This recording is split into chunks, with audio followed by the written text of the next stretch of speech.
The camera flash made me wince as I shifted on our living room couch, trying to find a position that didn't send shooting pains down my spine. My sister Jade was doing her third outfit change of the morning, each ensemble more sparkly than the last. "Martina, can you move? You're in the background of my shot," Jade called out, not even looking at me directly. Just at her phone screen, where my hunched form was apparently ruining her aesthetic. "I'm Martina, the older sister who spent 27 years being asked to move out of the way. Sometimes literally, sometimes metaphorically." "Sweetie, just scoot over a bit," my mother's Lotta chimed in, adjusting the ring light she'd bought Jade for Christmas. This is important content for her followers. I bit back what I wanted to say. That I had something important to discuss, too. That I'd been waiting weeks for the right moment to bring up Dr. Thornton's recommendation. Instead, I carefully shifted to the edge of the couch, gritting my teeth against the familiar stabbing sensation. "Perfect," Jade beamed at her phone. "Mom, can you get a behind-the-scenes shot of me getting the behind-the-scenes shot?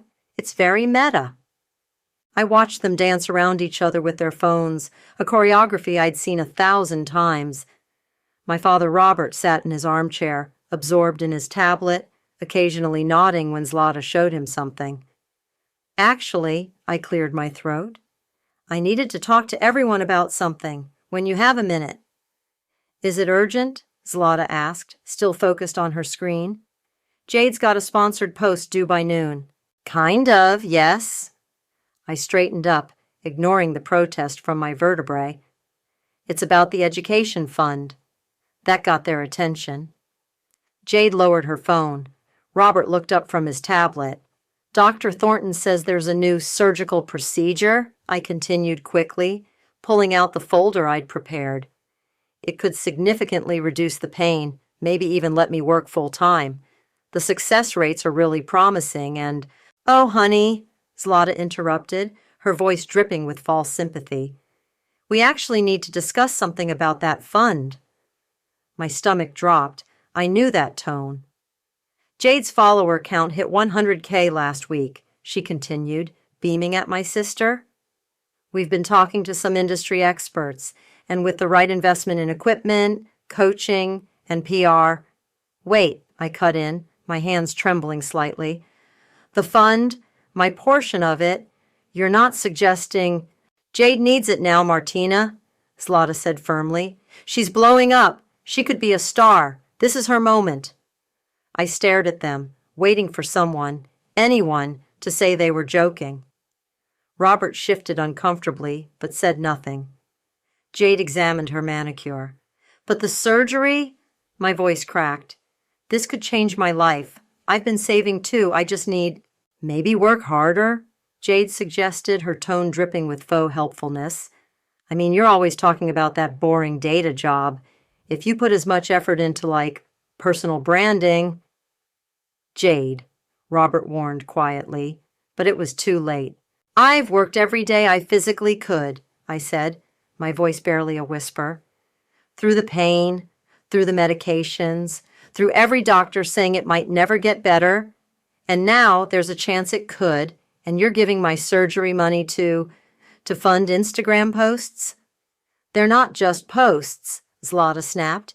"This is an investment in Jade's future, in all our futures. Do you know how much top influencers make?" I stood up slowly, gathering my folder. The medical diagrams and success rates I'd carefully highlighted now seemed absurd. "Right, of course. Silly me, thinking my future mattered too." "Don't be dramatic," Zlata sighed. "We can discuss your, situation. Once Jade's career takes off. Family helps family, right?" I didn't respond. I walked to my room as steadily as I could, closed the door, and sank into my desk chair.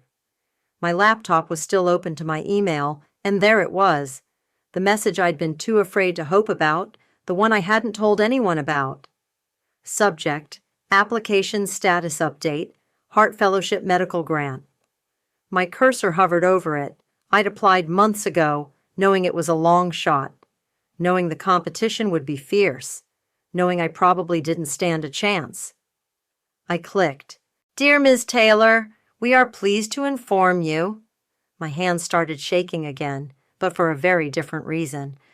Through my wall, I could hear Jade's latest TikTok video being filmed, her voice syrupy sweet as she talked about manifesting your dreams and never giving up. I smiled for the first time that day. They had no idea what I was about to manifest. "You're absolutely sure about the dates?" Dr. Thornton asked, reviewing my grant paperwork. His office was quiet, a welcome change from the constant background noise of Jade's content creation at home. "Yes, I've arranged everything." I handed him the timeline I'd prepared. "The grant covers 3 months of recovery time.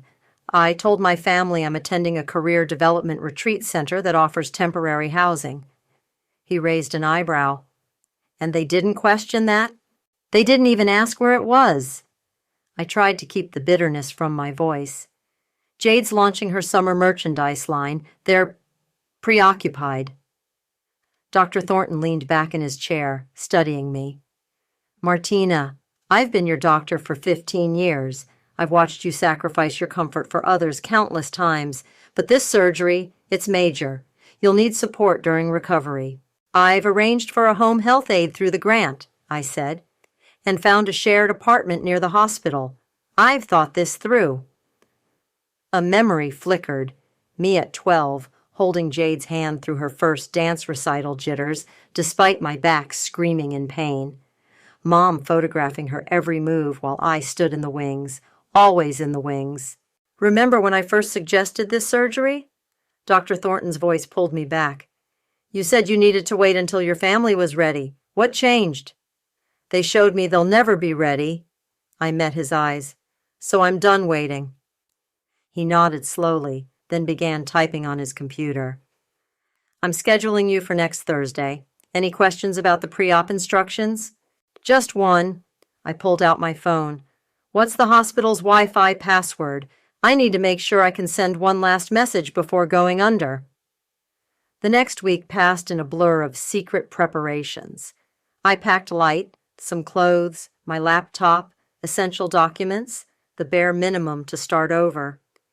Each night I listened to Jade recording podcasts about authentic living through our shared wall, her voice a constant reminder of why I had to leave. The morning of the surgery, I took one final look at my childhood bedroom. The wall still had pencil marks tracking Jade's height, but not mine. Mom had always forgotten to measure me. The bookshelf held my medical textbooks next to Jade's collection of ring lights and microphones. "Heading out," I called downstairs. "Orientation starts today." "Whatever," Jade's voice floated up. "Mom, can you help me set up for my live stream?" "Coming, sweetie." No goodbye, no good luck. Just the sound of equipment being moved and Jade practicing her intro. Perfect. In the hospital pre-op room, a nurse helped me change into a gown. "Phone and valuables to your family?" she asked kindly. "No family here." I took out my phone. Just need to send one message. I opened Instagram, where Jade had just posted another inspirational story about making it big. My fingers hovered over the keyboard before typing. "Hope you get all the fame you're after, sis. I'm going off the grid for a bit. Don't bother trying to reach me."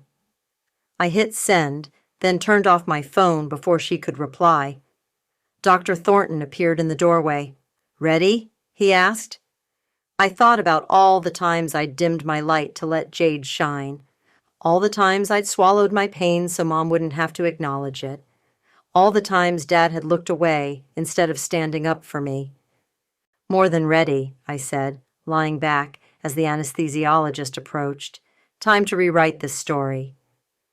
"Count backward from 10, she instructed, placing the mask over my face. 10. I thought of the grant money, safely deposited. 9. The apartment lease, signed and waiting. 8. My new job applications, already submitted. 7. The look on their faces when they eventually... The next thing I knew, I was blinking awake in recovery. Everything hurt, but differently than before. Like a clean pain, a healing pain. Through the fog, I heard a nurse say, "She's coming around. Vital signs are good." I tried to move and felt the bandages across my back. This was real. I'd really done it. How are you feeling? Dr. Thornton appeared beside me, checking my charts. Like I had to think through the medication haze. Like I just pressed reset. He smiled. That's one way to put it. The surgery went perfectly. Now the real work begins. I nodded slightly, careful not to strain my neck. Somewhere across the city, my family was probably just noticing my message. Jade was probably rolling her eyes. Mom was probably saying I was being dramatic again. But they had no idea. This wasn't just about a surgery. This was about resurrection. And when I emerged from this cocoon, they wouldn't recognize the butterfly they'd dismissed as a caterpillar. Rest now, Dr. Thornton said, patting my hand. You've got a long recovery ahead. I closed my eyes, smiling slightly. Recovery, revenge. Sometimes they're the same thing. Try again, my physical therapist encouraged. This time, focus on engaging your core. I gripped the parallel bars, took a deep breath, and pushed myself up straighter than I'd been able to stand in years. The mirror showed a woman I barely recognized, thinner from the weeks of recovery, but slowly strengthening. That's it, she beamed. Your progress is remarkable, Martina. Most patients take months to reach this point. Most patients probably have someone bringing them soup, I said, carefully lowering myself back to the wheelchair. Nothing motivates like spite and solitude. My shared apartment was empty when I returned, which was typical. My roommates worked regular hours, unlike me with my remote contract work. I'd chosen this place specifically because everyone was too busy with their own lives to ask questions. My laptop chimed with an incoming video call. It was Ethan from the marketing team. We'd interviewed together for different positions months ago before the surgery. Hey, stranger! His familiar face filled the screen. Ready to discuss the Q3 analytics? I adjusted my camera angle. I'd gotten good at hiding the medical equipment in the background. Hit me with the numbers. He started sharing his screen, then stopped. Wait, something's different about you. Haircut? Just the lighting, I deflected, but my heart raced. I'd been doing these calls for weeks, and he was the first to notice anything. No, it's not that. He leaned closer to his camera. You're sitting differently. You look taller? I forced a laugh. Ethan, we're literally in boxes on a screen. Let's focus on the data. But he wasn't wrong. Each day brought new discoveries. I could reach higher shelves, walk further, sit through entire meetings without shifting in pain. Small victories that felt enormous. After the call, I opened LinkedIn and stared at my profile. The photo was years old, taken when my condition was at its worst. I clicked through to Jade's Instagram. She'd posted 3 times today, each caption more desperate than the last. Her follower count was dropping. My phone buzzed with a text from Dr. Thornton. Ready for your 6-week checkup tomorrow? More than ready, I replied, bringing something to show you. The next morning I walked into his office without assistance. His eyes widened. Well, he said, this is quite the transformation. Watch this. I pulled out my laptop and opened a job listing. Senior Media Analytics Manager at Network 8, the same network Jade's been trying to get a brand deal with for months. Martina, his tone was cautionary. I'm qualified, I cut in. More than qualified. I've been doing this work for years, just hidden behind a screen where no one had to look at me hunched over in pain. He sighed. That's not what concerns me. Are you sure this is about the job and not about... It can be about both. I met his gaze. They say success is the best revenge, right? So let me succeed. Let me show them what they threw away. Your recovery is going exceptionally well, he said after a moment. Physically, you're cleared for full-time work. Just... He paused. Be careful with your heart. It's healing, too. I nodded, but we both knew I wasn't looking for healing. I was looking for justice. Back home, I updated my LinkedIn profile with a new headshot, back straight, smile confident, eyes direct. Under About, I wrote, Data tells stories. Sometimes those stories change lives. My phone chimed with a notification. Ethan had sent a message. Saw your profile update. Finally get why you seem different. Coffee sometime? In person? Before I could respond, another notification popped up. From Network 8's HR department. Thank you for your application. We'd like to schedule a final interview. I smiled, remembering all the times Jade had bragged about her connections at Network 8. All the times she'd promised to put in a good word for me once she was famous enough. Thanks, Ethan, I typed back. Coffee sounds great. I might have some exciting news to share. I opened my journal, the one I'd started the day of the surgery. At the top of today's entry, I wrote, Week 6, stood tall, walked proud, applied for the job that will change everything. Below that, I added, Note to self. When they see the new you, remember, you were always this person. They just never bothered to look. My roommate passed by, pausing in my doorway. You look different today, she said. I closed the journal, thinking of the interview ahead, of Ethan's coffee invitation, of the network that would soon know my name instead of my sister's. I feel different, I replied, like I'm finally becoming who I was meant to be. She nodded and continued down the hall, leaving me with my plans and my revenge, both of them unfurling like wings that had waited too long to spread. So, your sister's an influencer? Ethan asked, stirring his coffee. We sat in a quiet corner of the cafe, my first real coffee date in years. I nearly choked on my latte. How did you... I may have done some light stalking after our coffee was scheduled, he admitted. Jade, right? She's been in the news lately. Something about fake brand deals? I pulled out my phone and showed him Zara Rose's latest podcast episode, Influencer Fraud Exposed, the Jade Story. Zara's been investigating influencers who fake partnerships with major brands, I explained. Apparently, someone's been sending her evidence of my sister's creative marketing strategies. Ethan's eyes narrowed. Someone? I shrugged innocently, but my mind flashed to the anonymous email account I'd created, the carefully curated screenshots of Jade's false claims about brand partnerships, the doctored contracts she'd posted to impress followers. Speaking of marketing, Ethan changed the subject.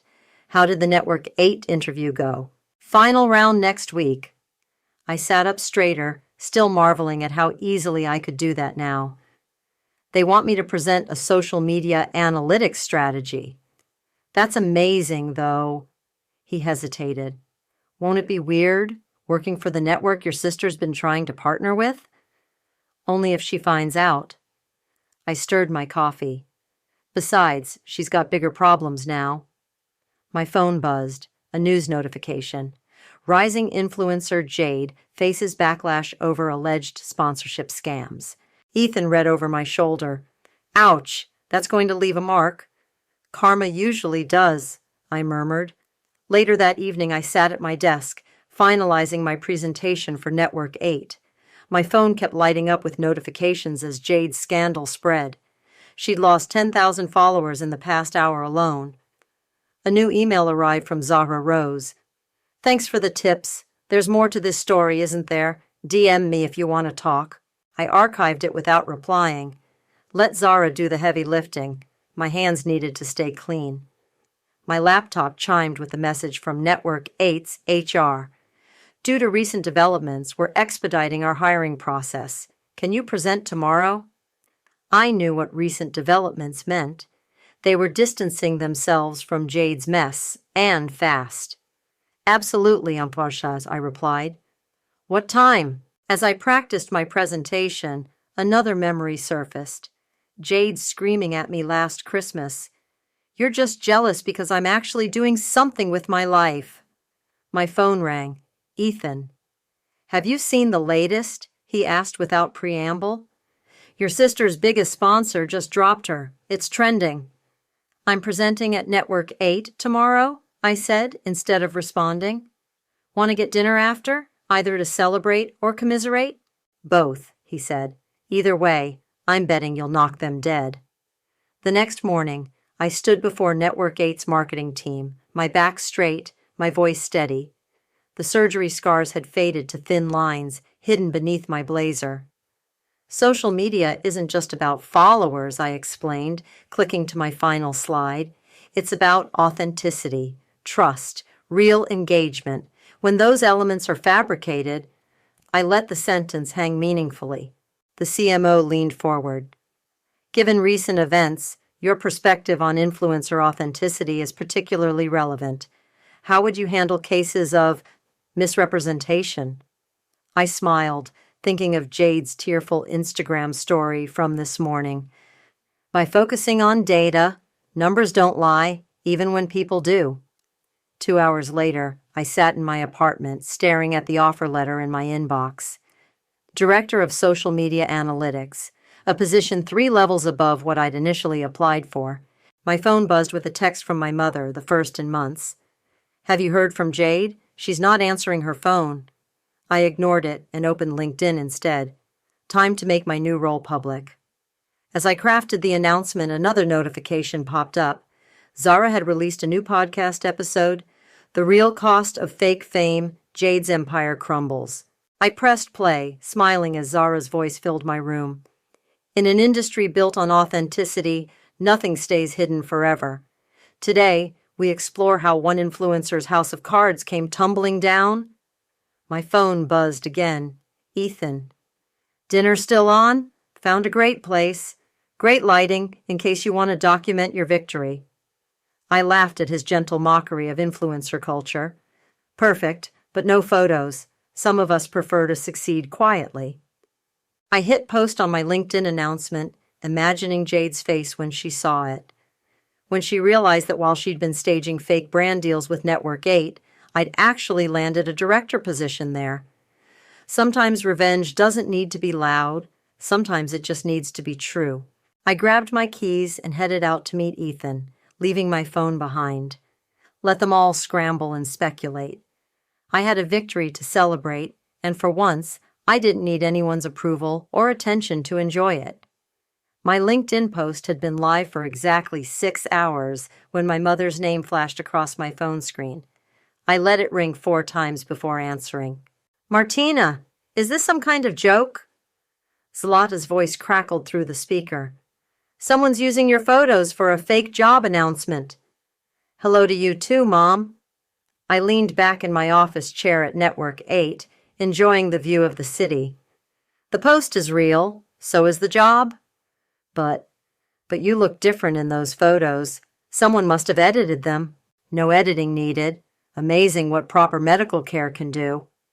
I kept my voice light, professional. How's Jade doing? I heard Network 8 dropped her from consideration for their influencer program. Silence crackled across the line. Then, that's actually why I'm calling. We need your help. Of course they did. Jade's having a hard time, Zlata continued. These horrible rumors, that awful podcast woman. Couldn't you talk to someone at the network? Put in a good word? I watched my team through the glass walls of my office, working on the very social media analytics that had exposed Jade's fake partnerships. I don't handle influencer relations, I said. I analyze data, numbers, engagement rates, authentication metrics. But surely, the same metrics, I continued, that flagged Jade's suspicious activity in the first place. Another long pause. What are you saying? I'm saying I can't help, and even if I could, I wouldn't. After everything we've done for you? Her voice rose. We're family. I laughed, actually laughed. Everything you've done for me? Like giving away my surgery money?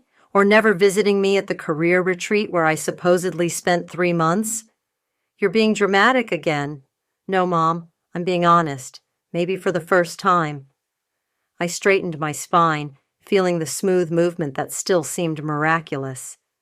I have a meeting. Give my love to Jade. I hung up as my assistant knocked on the door. Ms. Rose is here for your meeting. Zara Rose walked in, looking exactly like her podcast profile photo. She smiled as she took the seat across from me. Thanks for finally agreeing to meet, she said, pulling out a recorder. Your anonymous tips were the backbone of my investigation. I don't know what you're talking about. I matched her smile. I'm just a data analyst who noticed some irregularities. Right, she nodded knowingly. And the fact that Jade is your sister was my sister, I corrected. Family is more than blood. Sometimes it's less. My phone buzzed. A text from Jade. How dare you take this job? You're trying to ruin me. Zara caught the name on the screen. Want to go on record? Tell your side? I considered it. The temptation to expose everything was strong. But, no need, I said. The data tells the story better than I could. Would you like to see our latest authenticity metrics? As I pulled up the charts, my office door burst open. Jade stood there, mascara streaked down her face, phone clutched in her hand. You, she shrieked, you did this to me. Security appeared behind her, but I held up a hand to stop them. It's okay, she's leaving. Leaving? Jade laughed hysterically. You stole my network. My followers are unfollowing me because of your company's fraud alert system. Zara quietly pressed record on her device. No, Jade. I stood up at my full height. You did this to yourself, with every fake post, every doctored contract, every lie you told your followers. Ms. Rose, my assistant interrupted urgently, your podcast is trending. Something about a leaked recording of Jade admitting to fraud? Jade's face went pale. What recording? Oh, that one? Zara smiled. Someone sent it to me this morning. Sounds like a conversation with your mother about faking sponsorship deals. Very illuminating. I thought of the phone call I'd recorded months ago, before the surgery, when Jade had bragged about fooling her followers. The one I'd sent to Zara that morning, timed perfectly with this meeting. Security will show you out, I said to Jade. Both of you, actually. I have a team meeting to run. As they left, Jade in tears, Zara looking triumphant, my phone lit up with a message from Ethan. Saw the drama in the lobby. You okay? Perfect, I typed back. Dinner tonight? Your place, he suggested. We can avoid the paparazzi that are probably camping out for your sister. I smiled, watching through my window as Jade's tearful exit was indeed captured by waiting photographers. She'd always wanted fame. Now she had it, just not the kind she'd hoped for. Dinner at mine, I confirmed. I'm thinking of cooking something special. After all, I glanced at my analytics dashboard, showing Jade's plummeting social media metrics in real time. We have something to celebrate. The house looked smaller than I remembered. Standing on the front step, I could see through the windows that most of the expensive furniture was gone, replaced by cheaper alternatives. My father's luxury car was missing from the driveway, a used sedan in its place. You don't have to do this, Ethan said beside me, squeezing my hand. Actually, I do. I pressed the doorbell. They need to see exactly what they threw away. The door opened and Zlata's face went through a series of expressions, shock, confusion, then a practiced smile. Martina, we weren't expecting you. Clearly? I gestured to my straight posture, my tailored suit, my complete lack of pain medication. May we come in? She stepped aside, eyes darting between me and Ethan. The living room, once Jade's personal studio, was stripped of ring lights and cameras. Robert sat in a worn armchair, looking older than his years. Dad, I nodded. He couldn't quite meet my eyes. Your sister's resting, Zlata said quickly. She's been through so much with all these horrible accusations. Facts, I corrected. They're called facts, Mom. Verified by multiple sources. Who's this? Robert finally spoke, looking at Ethan. Ethan Webb, sir. He stepped forward. Senior VP of Content Strategy at Network 8. The room temperature seemed to drop 10 degrees. Zlata's smile became brittle. So, she tried to sound casual, you two work together? Among other things. I sat down, enjoying how easily I could move now. How's the influencer career going, Mom? I noticed your momager Instagram has been quiet lately. This isn't funny, Martina. Her voice sharpened. We've lost everything because of that podcast woman. Our savings, our reputation. My surgery money? I raised an eyebrow. Oh, wait, you gave that away. How's that investment working out? Footsteps on the stairs interrupted us. Jade appeared, wearing sweatpants instead of her usual designer clothes. She froze when she saw me. Well, she said bitterly, if it isn't the corporate sellout. Better than a social media fraudster, I replied pleasantly. How many followers left after that recorded confession leaked? You. She stepped forward, fists clenched. You sent that to Zara, didn't you? You've been sabotaging me this whole time. Sabotaging? I laughed. I just showed people who you really are. The data did the rest. Enough. Robert stood up.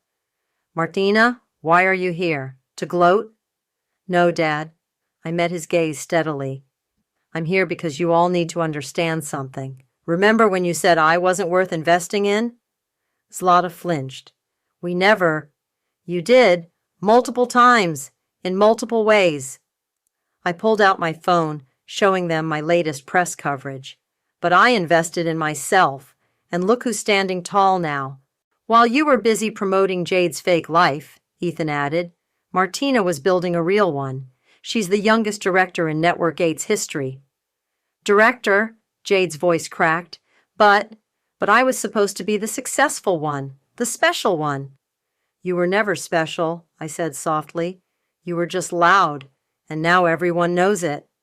Zlata stepped toward me, arms outstretched.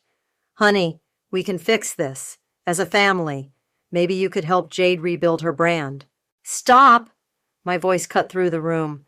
I'm not here to fix anything. I'm here to show you exactly what you lost when you decided I wasn't worth your time, your money, or your love. The surgery, Robert said quietly. How did you? I won a grant, applied months before you gave away my money. I stood up, recovered alone, rebuilt my life alone, succeeded alone. Not completely alone, Ethan corrected, taking my hand. Jade made a disgusted sound. So what now? You got your revenge. Happy? I looked around the diminished house, at my broken family, at everything they'd lost chasing false fame. This isn't revenge, Jade. This is consequences. You chose your path. I chose mine. We should go, Ethan murmured. Our dinner reservation? Of course. I turned to leave, then paused. Oh, and Mom? About helping Jade rebuild her brand? I smiled. Maybe she should try working harder.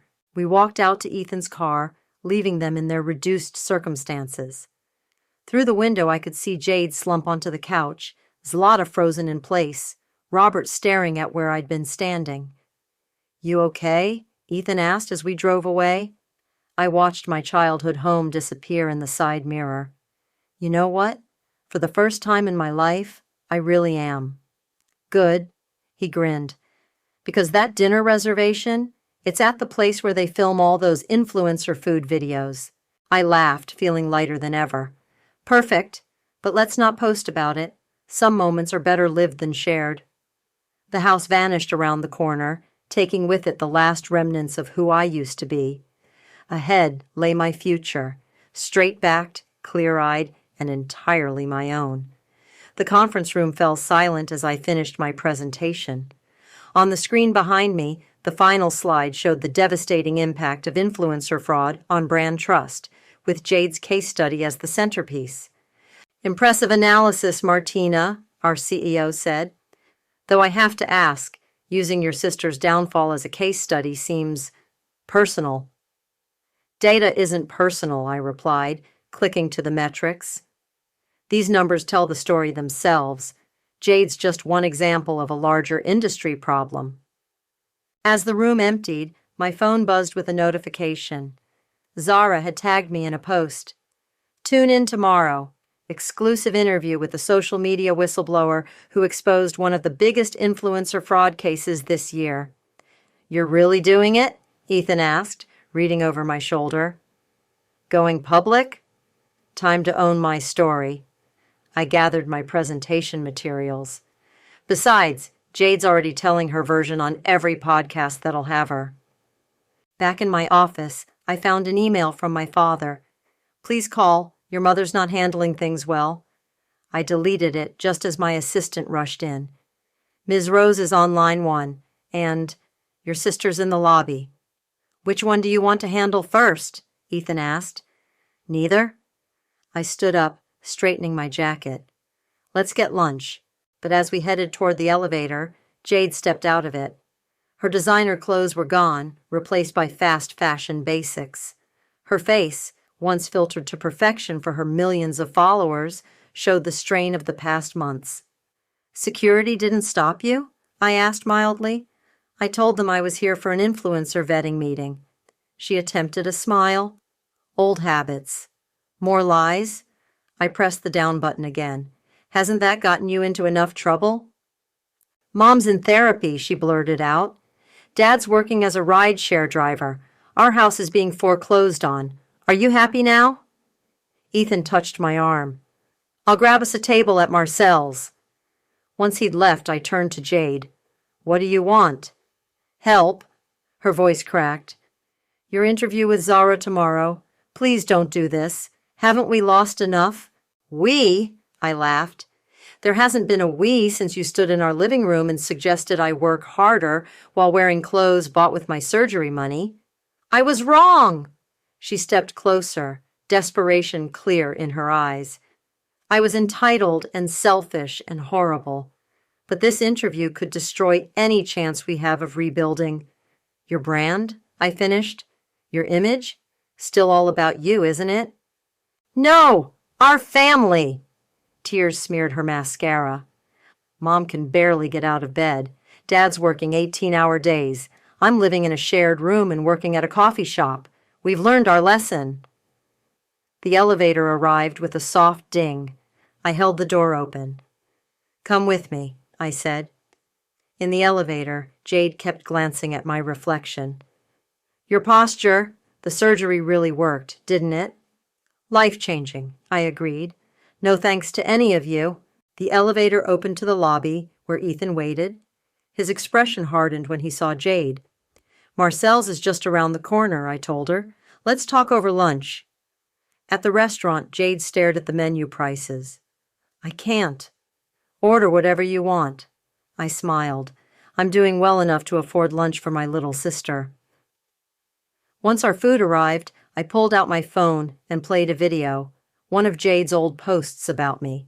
God, your sister's so boring, her recorded voice said.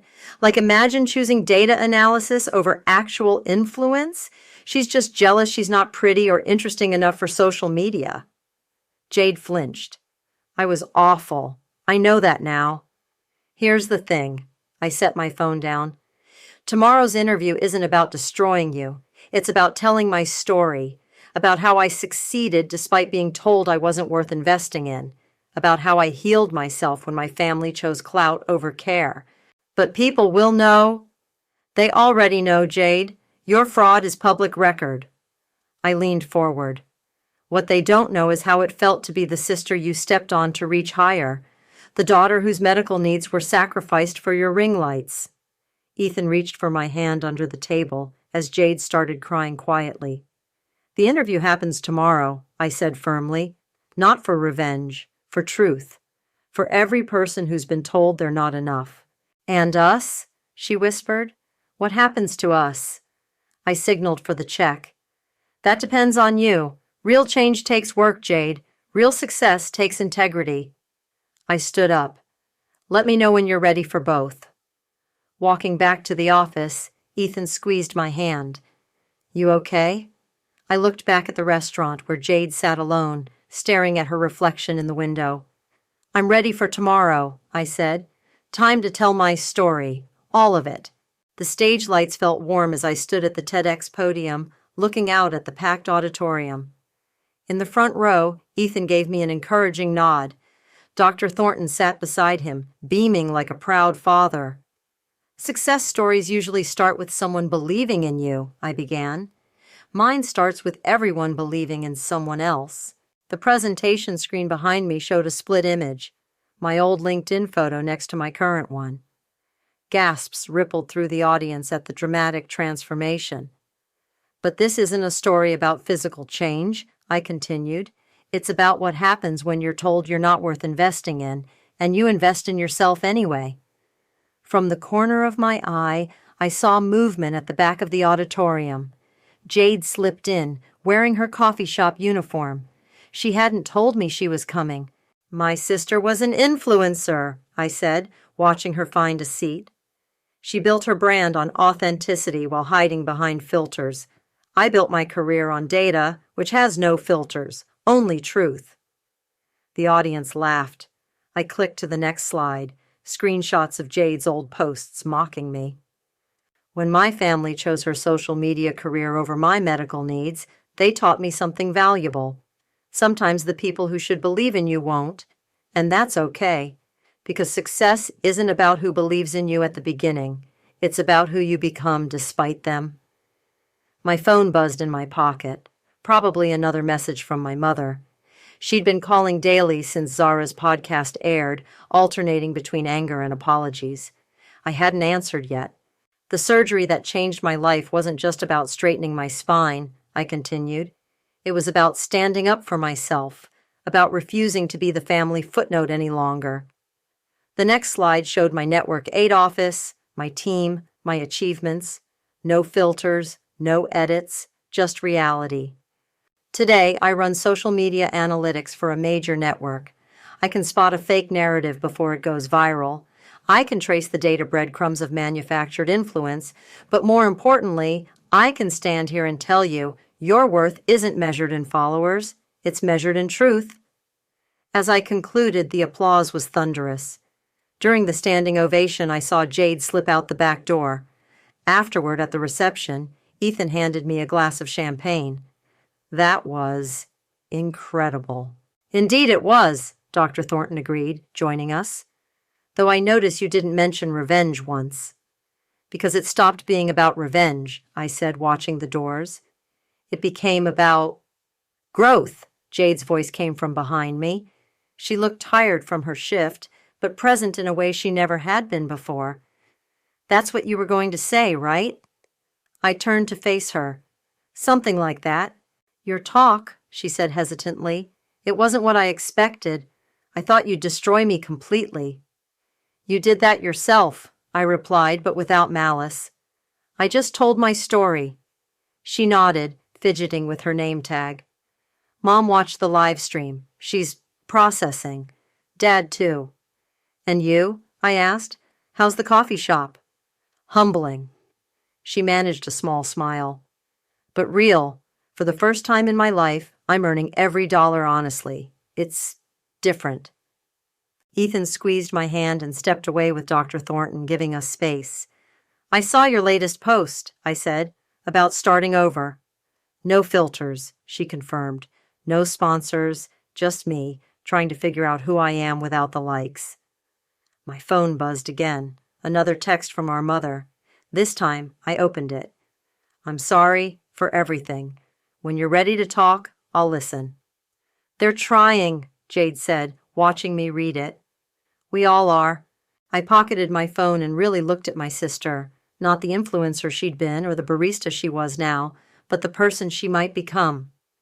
Trying is good, I said finally, but change is better.